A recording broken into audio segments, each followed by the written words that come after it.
Cardinal News is telling the little-known stories of Virginia's role in our country's march to independence. As we head toward America's 250th anniversary, we'll examine the events, people, and places that shaped the Commonwealth and the nation. Together we can better understand the role of our ancestors beyond what's in the history books. This is Cardinal 250, made possible in part by funding from the Virginia American Revolution 250 Commission. Welcome to Cardinal 250. I'm Dutchie Jessee, and thank you for listening. Cardinal News 250 is sponsored by Bank of Botetourt, focused on you. And this project is made possible in part by funding from the Virginia American Revolution 250 Commission. And today we are talking with Cheryl Wilson, who is the Executive Director of the Virginia 250 Commission. Cheryl, welcome back to the pod. Thank you, Dutchie. I love being here and talking with you again. So thanks for the opportunity to come on and give some updates. Yeah, so you were our first guest for the first edition of this 250 podcast. And so it's kind of cool to check in with you. We're about a year away from the big, literal 250th anniversary of our nation's founding and independence. I thought it would be fun to catch up with you and ask generally to start, how's it going? I mean, I know you're super busy. I watch you on social media. There's so much going on. So just give us a general feel about how it's going with Virginia 250. And I mean, there's so many events that go on across the state. Can you tell us about a little bit how busy your life is? Oh, and it's so many wonderful people working together. And you're right, we are busy, but this is also a once in a generation milestone. And the mission is to form a more perfect union. How could you not want to just throw everything into that? So I'm so grateful to work with a wonderful team and hundreds of partners. I think that, just to kind of update you, every locality, Jesse, Dutchie has a 250th commission. So 134 localities are working with us, planning events, adding events to highlight their local history. So far, and in fact, I should have gotten this statistic before we got on today, but at last count, there were 1,900 events added to our statewide calendar of events. And as you mentioned correctly, the nation's 250th is still a little less than a year away. So here in Virginia, when I say we are leading the nation, it's so many people working together. It's every region, every corner. I was so fortunate just a few weeks ago to spend some wonderful time in Abingdon and Bristol and see the rich history out there. Of course, the Cardinal News series is always highlighting the lesser known stories in our Commonwealth. But we have so many rich treasures, and I want your listeners to know Virginia leads the nation, and they are part of this. This is all of our 250ths. I know there's several. There's so much that goes on as part of the Virginia 250 Commission and this project.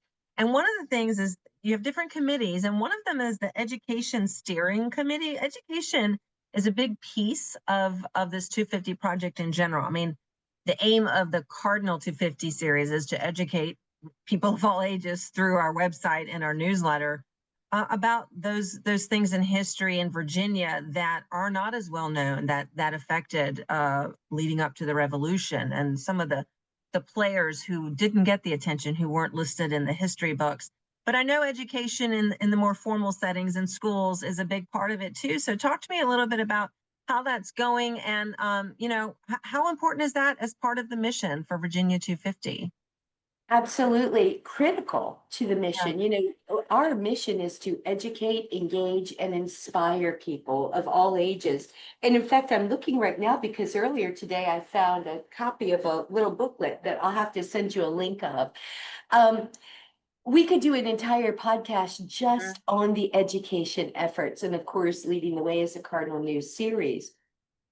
But Secretary Amy Gadara chairs our Education Steering Committee, and it's education representatives, museum representatives, Department of Education, every university, every historic site, every museum, sending representatives together. How can we best work together to make this easy for teachers, for lifelong learners, for students and learners of every age? So in schools, of course, we have a mobile museum that I know we're going to talk about in a little bit that's aligned with the SOLs and provides a field trip. We have just finished, and that's what I was looking for, this wonderful booklet. We invited every student in every region of the state. And you know, one thing that we really feel strongly about is that this is a statewide commemoration. It involves every locality, every region. We invited students in every region to respond to the prompt, what freedom means to me. And this is called the Expressions of Freedom Contest. And we just published a booklet, it's about 45 pages, where students submitted artwork, they submitted poetry, essays, some of them recorded musical pieces. Students of every age, elementary, middle, and high school entered, and there were some 20-some finalists across the state. We actually invited them all to the state capitol and recognized them, and to our 4th of July program this past year at Fort Monroe in 2025, and are celebrating those students with the Department of Education. So it is a real way to equip teachers, to equip curriculum resources, but to inspire that love of learning, to inspire everything that Virginia has and offers and what freedom is and has meant over the ages. More importantly, why it still matters today, and you'll hear me say that over and over, that this is the 250th is our time to reconnect with our nation, the place where it was founded, Virginia, to form a more perfect union, because that work continues. Well, we've got kids now. I mean, the the world they're living in and facing is so different. The technological advances have been mind-boggling, the speed, and then social media. I mean, it sounds, you know, you mentioned you published a little booklet, and students submitted art, and I'm assuming essays and poems and things like that. I mean, which is all very old-fashioned, isn't it? It's like old tech. But do you think that's useful today, specifically because it's in contrast to the speed and to the social media and the screen time that everyone deals with in their everyday life? Do you think that's part of it, Cheryl, that could be a benefit? Absolutely. And to be sure, you know, those 4 things are still taught in schools. But yes, every smart educator takes advantage and uses technology in ways to speak to what means something to people. And I think that's the main thing. And of course, we use technology, the website, and working on AI itinerary builders and all of those things. The mobile museum has lots of digital interactives. But if you really boil it down, Dutchie, especially young people, what they want is to make a difference. They want to make a difference in their world. And understanding the 250th as an opportunity to make a difference we have found to be the most key thing. Whatever the medium is, connecting with them in a way that says, this is mine too. This isn't just for, like myself, the old people out there, okay? This is mine too. And this ongoing work, this ongoing connecting with the country is something that I can do, and I want to. So technology helps us in making it exciting and want to go explore the places. And then, of course, we do want to get them out. We want to get them to see the sights and experience what you can only experience in person. Yeah. All right, I'm going to share a video now, because if you go to the Virginia 250 website, you will see this video right there on the home page, and we're just going to play it and take a moment. From the first English settlement at Jamestown to the surrender of the British at Yorktown, from give me liberty or give me death, to all men are created equal. From Washington and Jefferson to Madison and Mason, from Powhatan and Pocahontas to James Armistead Lafayette and Gowan Pamphlet, from the ideas that inspired it to the battlefields that decided it. There is simply no America without it, and no better time than now to reconnect with your country in a place that made it possible.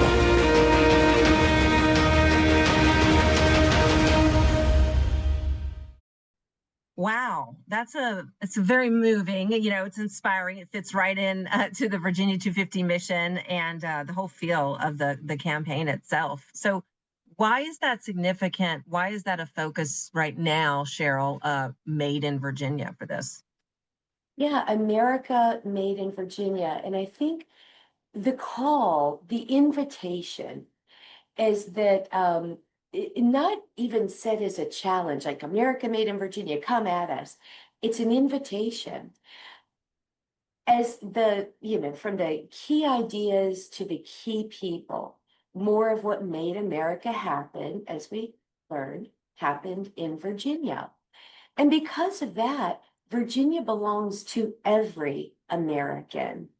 And when you come here, you aren't just visiting Monticello or the Over Mountain Men Trail or Mount Vernon or Colonial Williamsburg.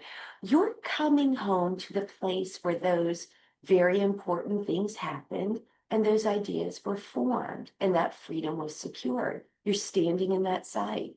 So because of that, America belongs to Virginia belongs to every American.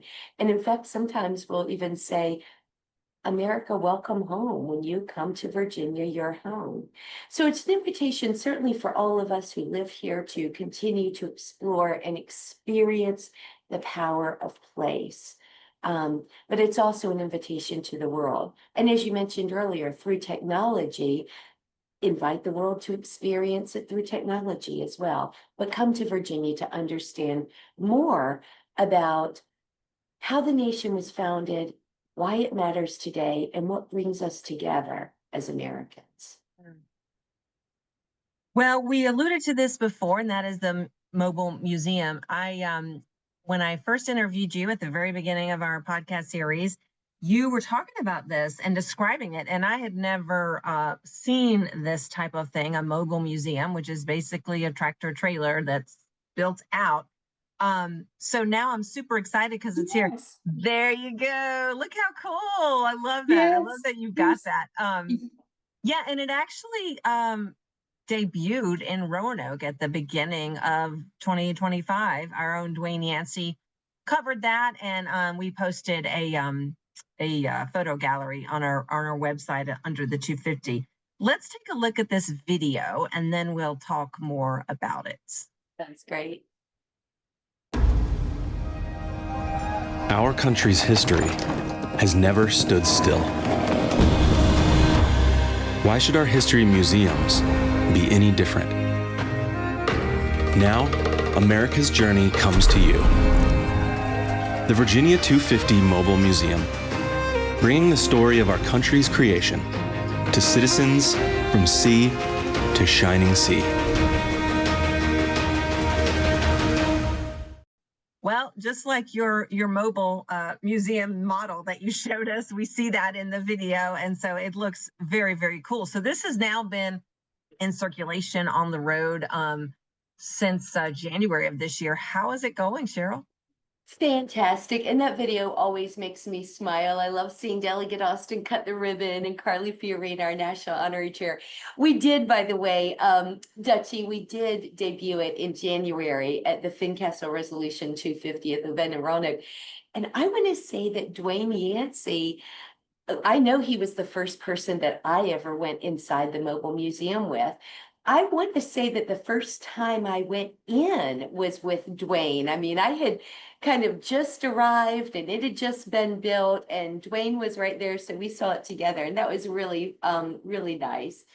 It's going fantastic. Already we have seen more than 10,000 visitors who've walked through. It is a fully immersive, interactive museum on wheels. It's a world-class museum. And yes, indeed, when it goes down the highway, it looks exactly like a tractor trailer, but it opens to a quad expandable 1,100 square foot exhibition. And I know when we talked a year ago, it was a dream. It was a hope, just like our nation, the founding of our nation. But it's come to reality and it's fantastic. I'm not going to give away all the secrets, but there's a hologram of Patrick Henry and his famous speech. Once you go through the mobile museum, there are interactives, there are manual, flip screens and wonderful things, but it tells you about not only the Revolutionary War, but the revolution of ideas upon which our country was built. And as we go through, we learn stories. The exhibit, by the way, is called Out of Many, One. Our nation was created out of the work of many, many Virginians. You will find stories in there that you can identify with, no matter where you come from, what your background is. There are wonderful stories of untold and unsung heroes and the names that we know. So it's a story of the founding of the nation, why it matters today. So as the exhibition ends, there's a place about change makers, because the work of founding a nation, of course, is ongoing. As we mentioned earlier, it still belongs to all of us. And there are people today and yesterday working hard to make a change. So we highlight some of those change makers. One of the coolest things was we had a woman come in, I believe we were in King William County, and she was flipping it around to read the name and then the story. And she said, "That's my grandmother." And it was a picture of her grandmother, just happened to be. And so she was able to connect. We've had a number of relatives, descendants of Patrick Henry, who I think we could even start a little Patrick Henry family reunion sometimes. But then at the very end, we talk about how well do you know your country? And we have created an interactive that is the 100 questions, civics questions of a citizenship test. And it's in an interactive format. And I think it's one of the most popular things on the mobile museum, where people test how well they know this gift that we've all been handed. That's awesome. I love that. When you walked in, you just mentioned some of the cool features, and that I'm sure it's hard to do it justice talking about it. You really want to get on the thing and look at it. But when you first walked in, Cheryl, what you knew some of the details because you're part of the commission. I'm sure you were kept informed on how it was going, but what blew you away? Was it sort of overwhelming to walk through that? I'm impressed with the technology. I mean, you know me well enough to know by now, I nearly cried. Yes, I knew it all. I had seen the plans, I'd seen the colors, I'd seen everything. I'd seen the PowerPoints, the 3D renderings, all of that. And the team worked so hard, so dedicated for so many years. But when I walked into that experience, and I was just immersed in color, in sound, in feel, I was able to really connect with the people who helped form our nation. And by the end, I understood that this was my responsibility and privilege to do it. I'm not saying that as the executive director of Virginia 250. I'm saying that as a person who was profoundly moved and gets profoundly moved by these moments. So again, no surprise, it choked me up, but it's because it had that much impact to me. Well, and a recurring theme that I'm hearing, it's certainly part of Cardinal's mission through this project. We tell the little known, sometimes previously unknown stories about some of the people you don't hear about or read about when we traditionally talk about our nation's founding. And the Virginia 250 Commission, I get the sense that is trying to make all of these things accessible to as many people as possible. You mentioned earlier that, I mean, 1,900 events at last count, so I'm sure it's more, but if you go to the events, if you look at the schedule on virginia250.org, I was blown away by how many there are, where they are. They're everywhere. Most of the events, I know it's not possible to make all of them, but most of them, so many of them are free because it sounds like the mission, part of the mission is let's include as many people as possible. This does not just have to be taught in school. They don't just get this opportunity in school on a field trip or the mobile museum coming to them. That's great. But how can families mark this on a free little day activity or even a small day trip that makes it more inclusive? At Cardinal, one of our missions, period, is to give voice to the people of Southwest and Southside Virginia who are often neglected in statewide conversations or just not understood, are part of the state. So it aligns perfectly with our mission as well. Yeah, absolutely. I could not agree with you more. By the way, remember when I said that a woman identified, oh, that's my grandmother. That woman was from an indigenous tribe, and the grandmother that she was identifying was an indigenous woman who made a difference. She was a change maker. So you're right. There are stories across the board. Everyone can resonate, and I just couldn't agree with you more. There's so much across this state to connect with, and the events, and again, Southwest, Southside Virginia. The more we learn and the more we can shine that light, the better for all of us. So looking ahead to almost a year from now, it's hard to fathom. How do you overdo a 250th birthday party? What's the main thing? I guess, I don't know if it's going to be in Richmond, or what can you tell us about a key or signature event that's coming up next summer when we're actually in that 250th? There will be so much. And we will be highlighting what we call the America Made in Virginia series. So of events, just as you saw. So these 1,900 events that we've already had, that will rise exponentially as localities continue to tell their stories and highlight their history. We, of course, will be doing big events at signature and marquee sites. Colonial Williamsburg, Monticello, Mount Vernon. Barter Theater, by the way, will be doing a program in October 26th. And Dutchie, I want to tell you, I may call you back and ask for a special appearance, because we're so close on a special announcement for Southwest Virginia, but it's just a little bit too premature. So I may call you back for some late breaking news.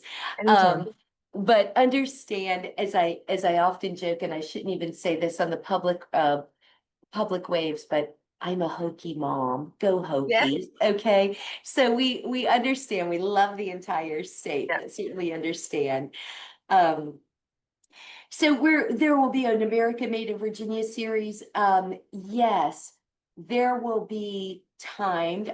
Virginia 250's main program will be centered in Colonial Williamsburg. I don't just mean the Virginia 250's, I mean the nation's. Yeah. The eyes of the nation will be in Colonial Williamsburg. As you know, everything that we do is webcast live so that it's statewide accessible. People can certainly join us on the live stream or in person. But we're also going to be working on some really poignant and fun things that are timed statewide to occur wherever you are, so that people can connect that way. It will be a 250th deserving of America. Yeah. Okay, well, before we go then, I want to give you a chance to just reflect on, it's been so much that's happened since we first started the podcast in terms of events, and you've been to so many different places and seen so many different things. And I should mention to people, the schedule, all these things you can find at the Virginia 250 website, which is va250.org. So the schedule of ongoing events. And as you said, events are live streamed there so that people really can be a part of it, even if they can't be there physically. But is there anything, one big moment or a couple of moments that have stuck with you, Cheryl, as you've been in your position as executive director of this commission? Absolutely. It's hard to pick one. but there's one that leaps to the top of my mind. It really is mom of three. So I understand, it's hard to pick just one, but I want to tell you about Two Lights for Tomorrow. And I think that you and I even tried to talk quickly right before Two Lights for Tomorrow, and it was just so busy. Dutchie, and for your listeners, Two Lights for Tomorrow was an idea born at a Common Cause to All. And you might remember that a Common Cause to All was our invitation for 3 years to the 250th planners across the country, just kind of seeing that there was maybe a void in coordination or the ability for states to get together and share ideas. We invited everyone to Colonial Williamsburg. By the time it all ended, 600 people from nearly every state had come. And we started talking, hey, how do we make sure that people understand that these 250th anniversaries aren't just neat footnotes in a history book, but they still matter to us today. And we started talking, and one person, in fact, 250th planner from Wisconsin, came up with the idea. He said, how about Paul Revere's ride?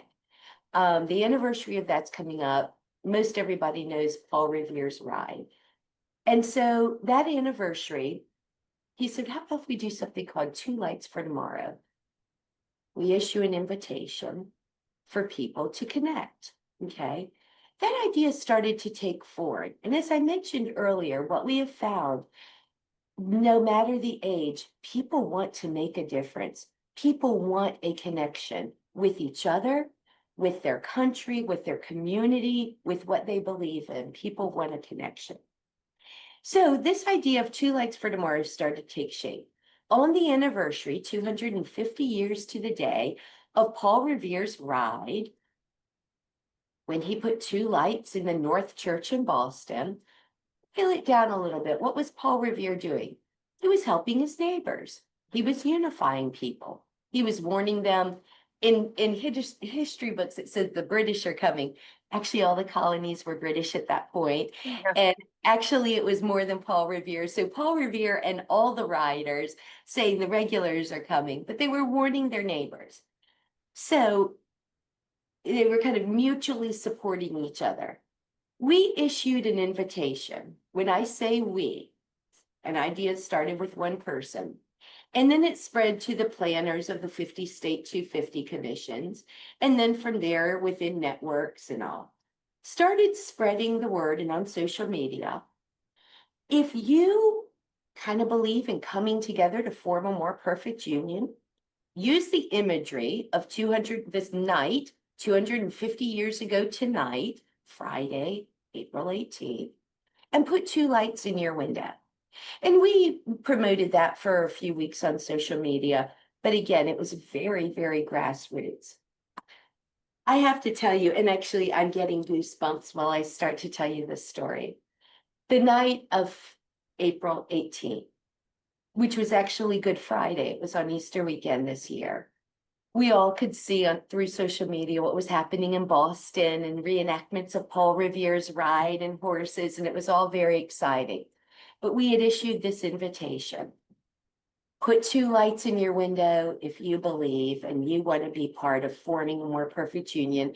And if you would, kindly either send us a picture or post it on social media with hashtag 2lightsfortomorrow.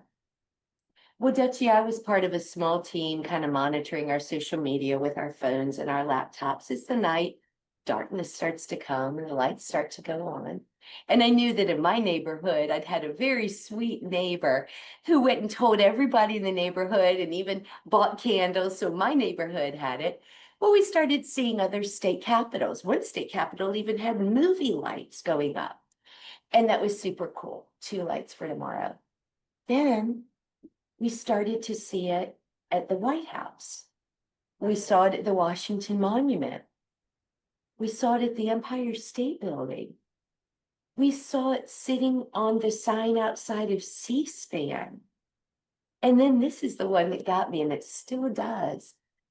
NASA tweeted a picture from the Langley Space Station of a picture of two astronauts holding two lanterns and said hashtag 2 lights for tomorrow. How did they even know? And it took my breath away, because here, just as, a group of people had an idea, let's all come together. Kind of exactly like the founding of our nation, if you think about it. And it was so much more than viral. It was a movement, and we felt it. And so my friends and I, who were monitoring social media, kept late hours that night, of course, and texting, wow. And the next morning, I called our social media manager, and I said, can you tell, is it too early? Are there any statistics? I mean, that was wild last night, wasn't it? She went on and she said, there were more than 1.5 billion with a B, 1.5 billion hashtags, 2 lights for tomorrow. And now I am going to tear up as I tell you that. Because we invited people, the royal we, all of us working together, invited people to show a sign that this matters and they want to be part of it. And they put their hands up and they said, yes, count me in. That, as you can tell, stuck with me. That's astounding. I'm glad you shared that. People, it's all about, I mean, it's very basic, and again, it sounds old-fashioned or antiquated, but it's like I think what you're seeing, Cheryl, and through this, you definitely saw it, is that the fundamentals of the human desire to connect and to form and nurture community are still there, which gives us all hope. Which may be one of the reasons. I mean, our 250 newsletter does very well. I'm always delighted to see how many people are interested in history, to read that, to hear about it, still today. We all know that history informs the future and that it's important, but these aren't people who are in school and being made to do this or take part, or this is something I think that's in us. So thank you for what you're doing. And I know it's a huge team effort. The Virginia 250 Commission involves a lot more than just you. But you are the face of it and the voice of it. So thank you for joining us. And I know we'll be talking to you again before it's all said and done in a year. So thanks again, Cheryl Wilson, for stopping by today. Thank you. Thanks for giving me the time to talk about it. Thanks to all your listeners for being involved. And I can't wait to celebrate this 250th year with everyone. Yeah. Well, thank you for listening to Cardinal News 250, made possible in part by funding from the Virginia American Revolution 250 Commission. Thanks also to our sponsor, Bank of Botetourt, focused on you, and to our own Zach Shelton with Cardinal News for technical support. Find all of our paywall-free journalism at cardinalnews.org. I'm Dutchie Jessee. Thanks for listening to Cardinal 250. Made possible in part by funding from the Virginia American Revolution 250 Commission. For more information on Cardinal News 250, including the Cardinal 250 and other newsletters, visit cardinalnews.org.